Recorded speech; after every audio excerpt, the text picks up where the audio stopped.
प्रिय विद्यार्थियों, नमस्कार। मैं अजय सर आप सबका आपके अपने YouTube channel Ajay Khorwal classes में हार्दिक स्वागत करता हूं। विद्यार्थियों, आज हम आपके समक्ष कक्षा 9th का पंचम पाठ सूक्ति मोक्तिकम लेकर के प्रस्तुत हुए हैं। इसमें बताया गया है कि देखिए, प्रस्तुतो अयम पाठ है नैतिक शिक्षाणां प्रदायक रूपेण वर्तते। यानी प्रस्तुतोयम यानी यह पाठ नैतिक शिक्षाणां यानी नैतिक शिक्षा को प्रदायक है यानी देने के रूप में वर्तते यानी है।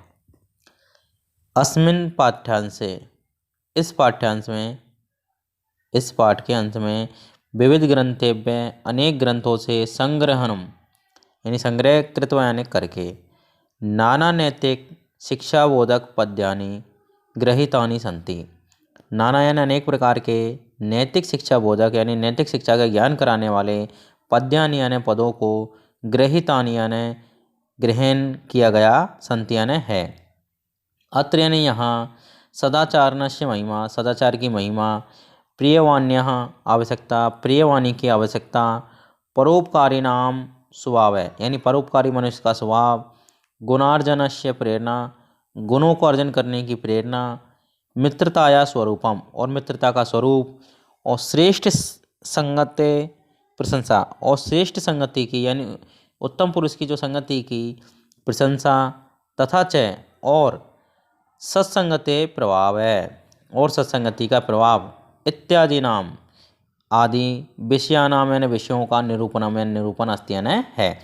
तो इस पाठ में क्या है कि अनेक प्रकार की पद्यों को लिया गया है जिनमें सदाचार के बारे में, प्रियवाणी के बारे में, परोपकारी स्वभाव के बारे में, गुणों को अर्जन करने की प्रेरणा, मित्रता के स्वरूप आदि सभी की यहाँ पर बातें की गई हैं। संस्कृत साहित्य में नीति ग्रंथानाम समृद्धा परंपरा दृश्यते। तो संस्कृत साहित्य में जो है वो नीति ग्रंथों की, नीति यानी अच्छे ग्रंथों की समृद्धा परंपरा दृश्यते समृद्ध परंपरा दिखाई देती है। यानी यहाँ पर नीति ग्रंथ जो हैं वो अनेक मात्रा में यहाँ पर दिखाई देते हैं। तत्र यानी वहाँ प्रतिपादित शिक्षाओं का यानी जो नीति ग्रंथों में जो शिक्षा दी गई हैं उन शिक्षाओं का अनुगमन करके जीवन साफल्यम कर्तुम शक्नुमः हम जीवन को सफल कर सकते हैं। यानी यदि हम संस्कृत पढ़ते हैं और वहाँ पर यदि नीति ग्रंथों को पढ़ते हैं तो उनका यदि हम अनुगमन करते हैं तो अपने जीवन को क्या कर सकते हैं, सफल बना सकते हैं। चलिए अब हम पहले श्लोक की ओर अग्रसर होते हैं, बढ़ते हैं। पहला श्लोक जो है वो मनुस्मृति से लिया गया है। देखिए पहला श्लोक है वृत्तम यत्नेन संरक्षेद वित्तम एति च याति च अच्छीनो वित्ततः छीनो वृत्तस्तु हतो हतः। यानी वृत्तम यानी होता है आचरण, वृत्तम यानी क्या होता है आचरण, और यत्नेन यानी प्रयत्न से, यत्नेन यानी प्रयत्न से, संरक्षेद यानी रक्षा करनी चाहिए। यानी हमें जो आचरण है उसकी दृढ़तापूर्वक क्या करनी चाहिए, रक्षा करनी चाहिए। वित्तम एति च याति च, वित्तम यानी धन, वित्तम यानी धन, च यानी और, याति यानी जाता है, और एति यानी आता है। ठीक है, तो धन तो जो है वो आता है और चला जाता है। धन क्या होता है, आता है और चला जाता है। अच्छीनो वित्ततः है, और अच्छीनो यानी अच्छीन होता है यानी जो नाश नहीं हो, जिसका नष्ट नहीं हो, अच्छीन है नष्ट नहीं हुआ है ना। वित्ततः यानी वित्ततः यानी धन ऐश्वर्य, छीनो यानी छीन होने पर भी, वृत्ततस्तु यानी आचरण, तू यानी तो, हतो हतः, हतो हतः यानी हतः हतः यानी नष्ट हुआ, दो बार आया है हतो हतः यानी नष्ट हुआ। तो यहाँ पर बताया गया है कि जो धन है वह छीन होते हुए भी छीन है, जबकि जो आचरण है वह क्या होता है, मतलब वो जो होता है आचरण नष्ट नहीं होता है। देखिए दोबारा से देखिए इस श्लोक को कि व्रतम यत्नेन संरक्षेत, यानी मनुष्य को सदाचार की दृढ़तापूर्वक रक्षा करनी चाहिए, अर्थात सदैव सदाचार की रक्षा में प्रयत्नशील रहना चाहिए। वित्तम येति च याति च, वित्तम यानी धन, येति यानी आता है, याति यानी चला जाता है, और धन जो है वो अस्थिर होता है अर्थात आता जाता रहता है। तो अछीनो वित्ततः छीनो, यानी धन के छीन होने से, यानी धन के कम होने से, है ना, अछीनो धन के कम होने से मनुष्य छीन नहीं होता है ना। तो बत्तत यानी धन के, अछीनो यानी अछीन रहने से, छीनो यानी छीन नहीं होता यानी कम नहीं होता, यानी मनुष्य का कुछ नहीं बिगड़ता है। यदि धन मनुष्य के पास कम रहता है तो वो क्या होता है, निर्धन नहीं होता। अपितु अपितु व्रतस्त, यानी धन के हत यानी कम होने पर, यानी छीन होने पर, नष्ट होने पर, हत यानी वह मर जाता है, यानी उसका विनाश हो जाता है। यानी यदि सदाचार जो है, अच्छा आचरण जो है, यदि वो छीन हो जाए तो निश्चय ही उसका विनाश हो जाता है। यहाँ पर बताया गया है कि मनुष्य को क्या होना चाहिए, सदाचारी होना चाहिए, है ना। सच्चा धन भौतिक धन नहीं, किंतु सदाचार जो है वही असली धन होता है। जैसा कि कहा गया है कि आचार्य प्रथमो धर्म है, यानी आचरण ही क्या होता है, प्रथम धर्म होता है। तो ये हमारा यहाँ पर पहला श्लोक कंप्लीट हुआ। अब हम दूसरे श्लोक की ओर चलते हैं, जो कि विदुर नीति जो है वहाँ से लिया गया है। ये कहता है, देखिए, श्रूयताम धर्म सर्वस्वम श्रुत्वा च एव अवधार्यताम आत्मनः प्रतिकूलानि परेशान न समाचरेत। तो श्रूयताम यानी सुनिए, श्रूयताम यानी सुनिए, धर्म सर्वस्वम यानी धर्म का सब कुछ, धर्म यानी धर्म का, सर्वस्वम यानी सब कुछ, यानी कर्तव्य वो जो भी है उसको सारे को सुनिए। श्रुत्वा यानी सुन करके, च यानी और, श्रुत्वा यानी सुन करके, च यानी और, एव यानी ही, एव यानी ही, अवधार्यताम, अवधार्यताम यानी धारण कीजिए, अवधार्यताम यानी क्या कीजिए, धारण कीजिए। तो ये कह रहा है कि धर्म का सब कुछ सुनिए, यानी जो भी धर्म के अकॉर्डिंग आपको मिल रहा है उसको सब कुछ सुनिए, और उसको सुन करके आप क्या कीजिए, उसको ही धारण कीजिए। आत्मनः प्रतिकूलानि, आत्मनः यानी स्वयं से, आत्मनः यानी खुद से, प्रतिकूलानि यानी विपरीत, प्रतिकूलानि यानी विपरीत, परेशान यानी दूसरों के, परेशान यानी दूसरों के, न यानी नहीं, समाचरित यानी आचरण करना चाहिए। तो दूसरों के विपरीत आचरण नहीं करना चाहिए। यानी यहाँ पर कहने का मतलब क्या है कि आप धर्म को, सारा जो भी धर्म है उसको सुनिए, और जो भी उसमें सार निकल के आता है उसको ग्रहण कीजिए।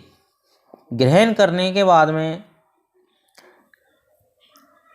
आप जो दूसरों को अप्रिय लगते हैं, यानी आत्मने प्रतिकूलानि, यानी जो खुद को, आत्मने यानी खुद को, प्रतिकूलानि यानी विपरीत लगते हैं, यानी ये हमारे लिए अच्छा नहीं है, ऐसा लगता है, तो उस प्रकार के आचरण को परेशान न समाचरित, यानी दूसरों के साथ में भी नहीं करना चाहिए।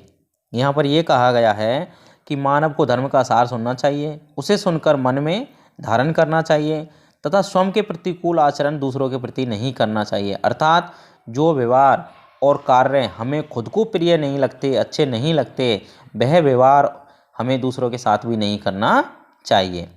तो ये आपको अच्छे से समझ में आ गया होगा। अब हम तीसरे श्लोक की ओर बढ़ते हैं। तीसरा कहता है कि प्रिय वाक्य प्रदानेन सर्वे तुष्यन्ति जन्तवः तस्मात् तदेव वक्तव्यम वचने का दरिद्रता। यानी प्रिय वाक्य प्रदानेन, यानी प्रिय वाक्य प्रदान करने से, यानी बोलने से, सर्वे यानी सभी, तुष्यन्ति यानी संतुष्ट होते हैं, जन्तव यानी मनुष्य, जानवर, सॉरी प्राणी। तो प्रिय वाक्य बोलने से सभी प्राणी संसार में क्या होते हैं, संतुष्ट होते हैं, यानी खुश रहते हैं। तस्मात् उस प्रकार के, तदेव ततएव उस प्रकार के ही, वक्तव्य मैंने बोलने से, तो हमें उसी प्रकार के वचन बोलने चाहिए, वक्तव्य मैंने बोलने चाहिए। बचने का दरिद्रता, यानी बोलने में कैसी गरीबी, यानी बोलने से हमें कोई गरीबी नहीं आ जाएगी। तो यहाँ क्या कहा गया कि मधुर वचन बोलने चाहिए, उससे क्या होता है, सभी प्राणी संतुष्ट होते हैं, है ना। और प्रत्येक को प्रिय वचन ही हमें बोलने चाहिए, क्योंकि प्रिय वचन बोलने से हमें कभी भी गरीबी नहीं आ सकती। तो ये आपको अच्छे से समझ में आ गया होगा।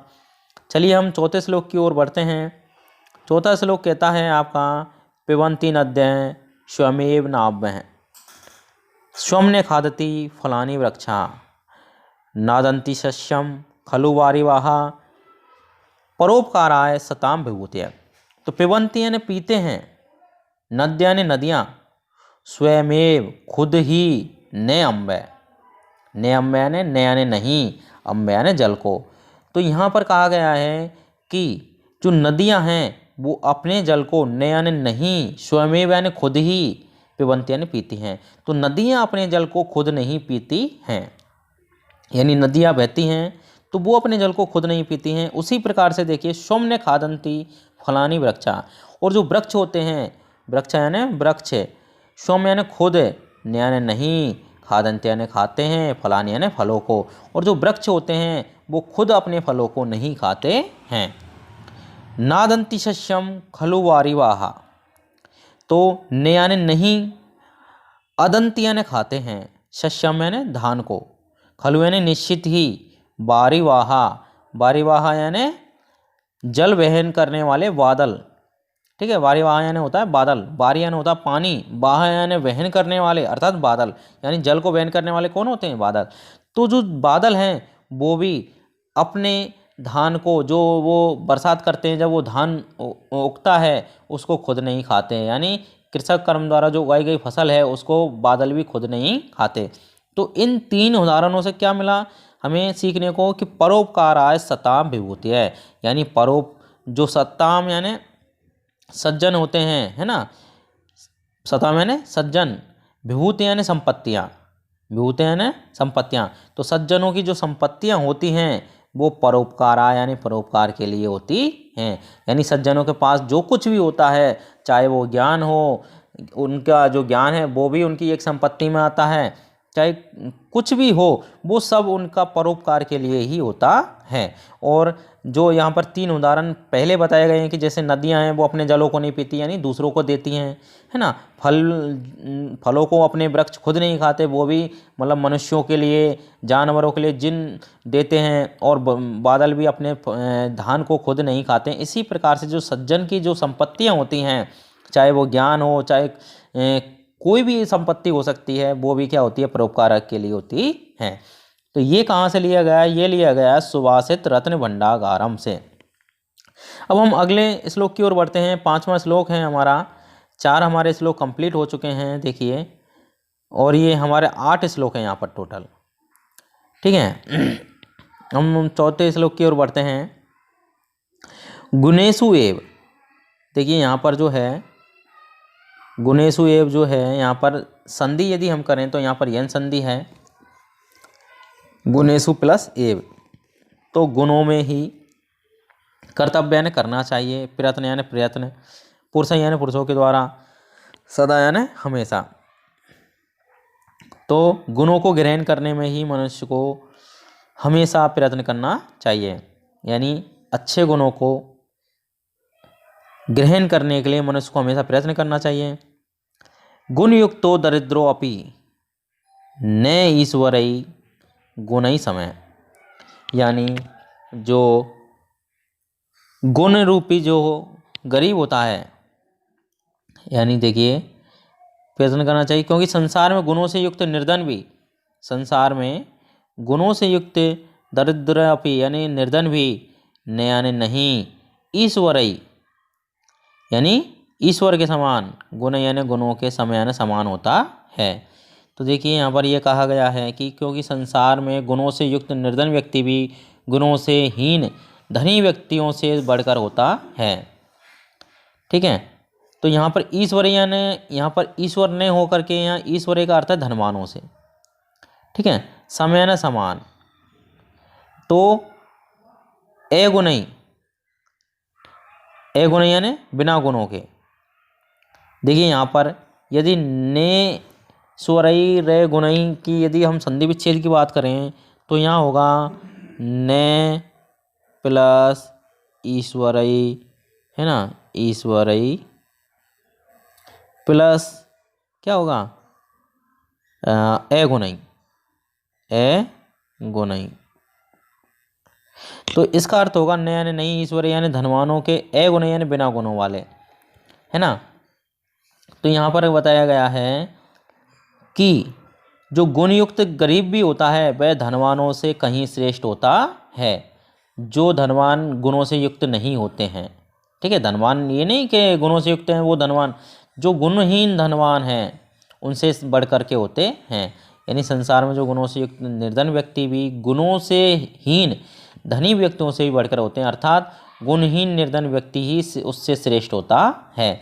क्यों? क्योंकि धन तो क्या होता है, नश्वर होता है, जबकि गुण जो होते हैं वो हमेशा बने रहते हैं। यानी आत्मा के धर्म स्वरूप माने गए हैं गुणों को। ठीक है, अब हम अगले बात करते हैं, छठा श्लोक। छठा श्लोक कहता है, देखिए, आरंभ गुर्वी क्षयनी क्रमेण लघवी पुरा वृद्धिमती च पश्चात दिनस्य पूर्वार्ध परार्ध भिन्ना छाएव खली खल सज्जना नाम। यानी ये कह रहे हैं कि देखिए, आरंभ गुर्वी यानी आरंभ में, गुर्वी यानी क्या होता है, बढ़ती है। आरंभ में क्या होता है, बढ़ती है, लंबी होती है ना, गुर्वी यानी लंबी होती है।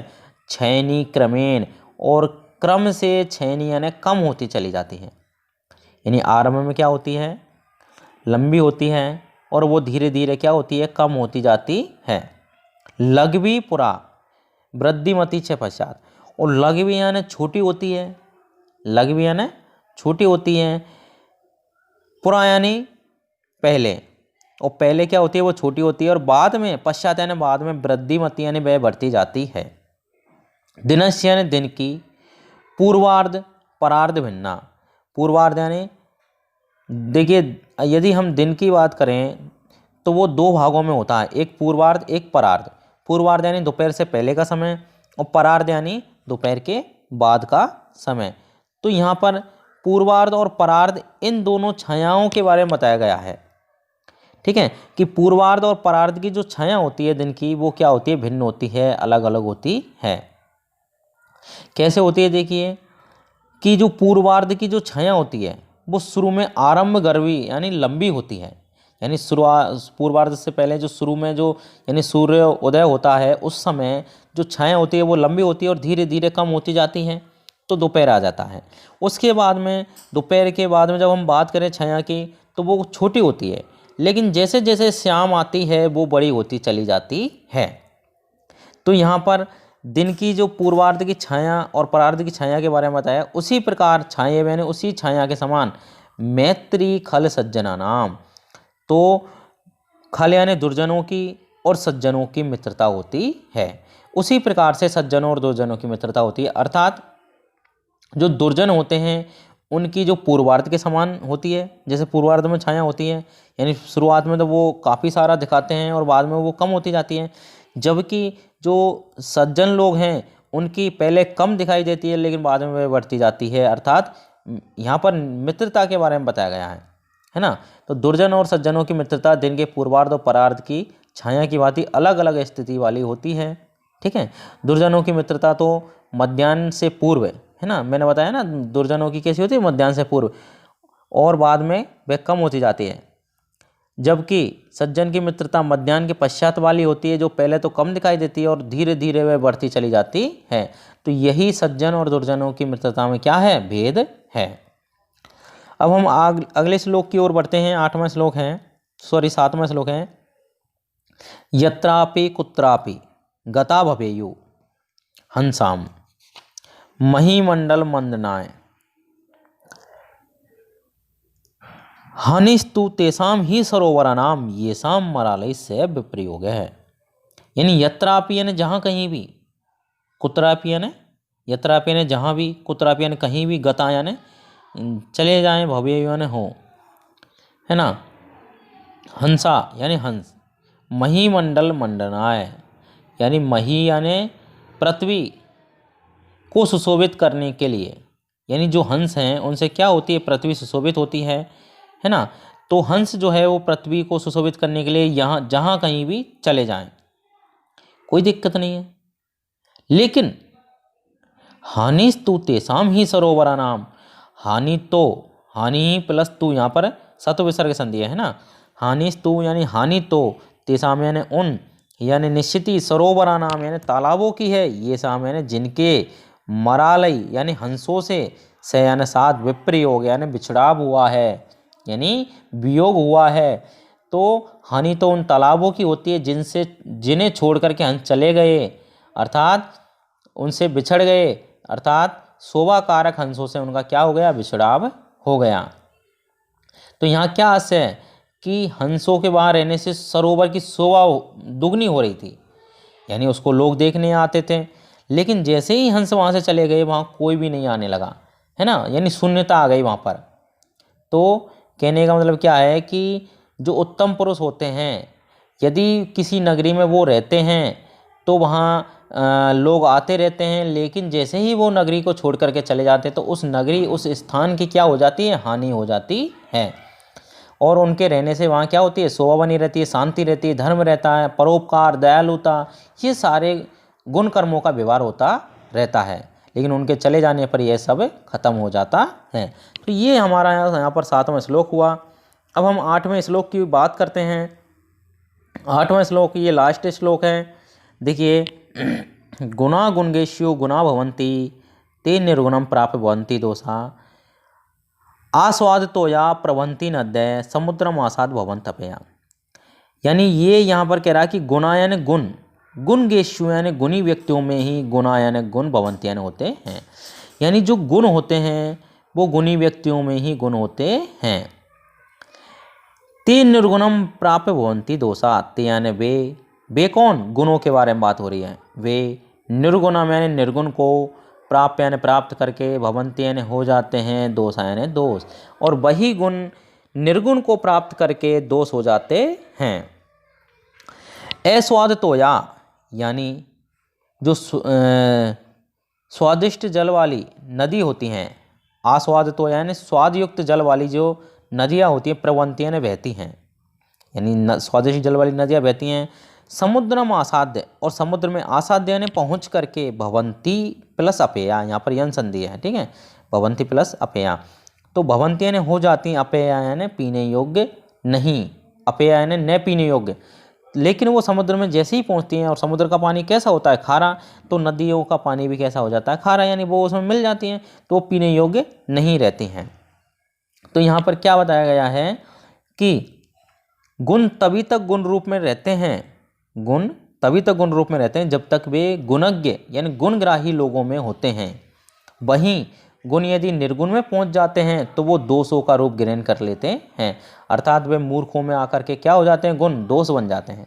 जैसे हमने बताया कि नदियों का जो पानी होता है वो स्वादिष्ट होता है, लेकिन जैसे ही वो समुद्र में पहुंच जाता है वो भी खारा हो जाता है।